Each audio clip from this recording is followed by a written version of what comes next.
Imagine cruising down an endless ribbon of asphalt, wind in your hair, the American dream stretching out before you. But what if that dream road, once alive with laughter, music, and hope, slowly faded into silence? What if the very highway that carried millions toward a better future was itself abandoned and forgotten? This is the real story behind Route 66, America's Mother Road, a tale of glory, heartbreak, and quiet resurrection that still whispers through the desert winds.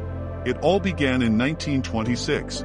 America was roaring into the age of the automobile. Cyrus Avery, a businessman from Tulsa, pushed hard for a new highway connecting Chicago to Los Angeles. He wanted the shortest, most scenic path through 8 states: Illinois, Missouri, Kansas, Oklahoma, Texas, New Mexico, Arizona, and California. Stretching over 2,400 miles, Route 66 wasn't perfectly straight.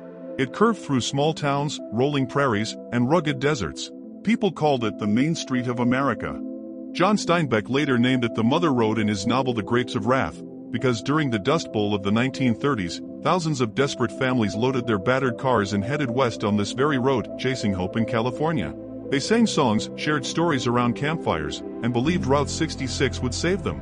By the 1940s and 50s, the highway was bursting with life. Neon signs glowed at night. Motels with blinking lights promised rest. Roadside diners served burgers and shakes. Gas stations shaped like teepees or rockets welcomed travelers. Bobby Troup wrote the famous song, "Get Your Kicks on Route 66, and Nat King Cole made it a hit. Families took vacations, truckers hauled goods, and adventurers felt free. The road wasn't just concrete, it was a symbol of freedom, opportunity, and the open American heart. But then came the shadow. In the mid-1950s, President Eisenhower signed the Interstate Highway Act. Faster, wider, straighter superhighways were built: I-40, I-55, and others, designed for speed and efficiency.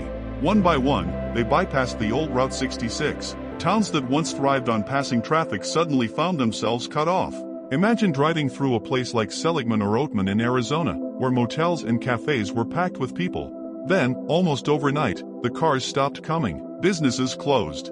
Windows were boarded up. Streets grew quiet. Ghost towns emerged, empty buildings standing like silent witnesses to a lost era. Families who had poured their savings into roadside dreams watched everything crumble. The Mother Road was dying, and no one seemed to care. By 1985, the government officially decommissioned Route 66. Signs were taken down.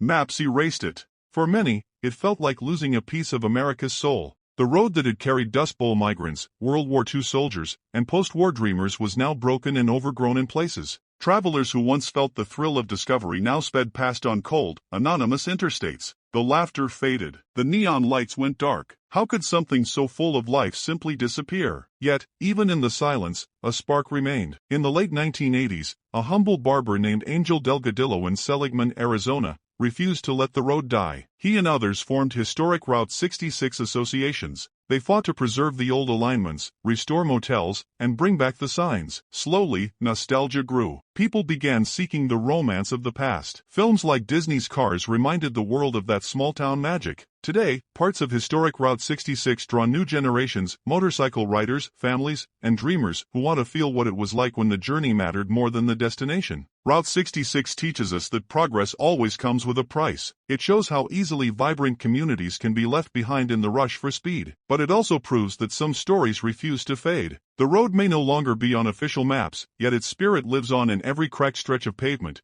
every faded sign, and every traveler who chooses the slow, beautiful way. So next time you see an old Route 66 shield on a lonely stretch, remember, it's not just a highway. It's a reminder that America's greatest adventures often happen on the roads we almost forgot.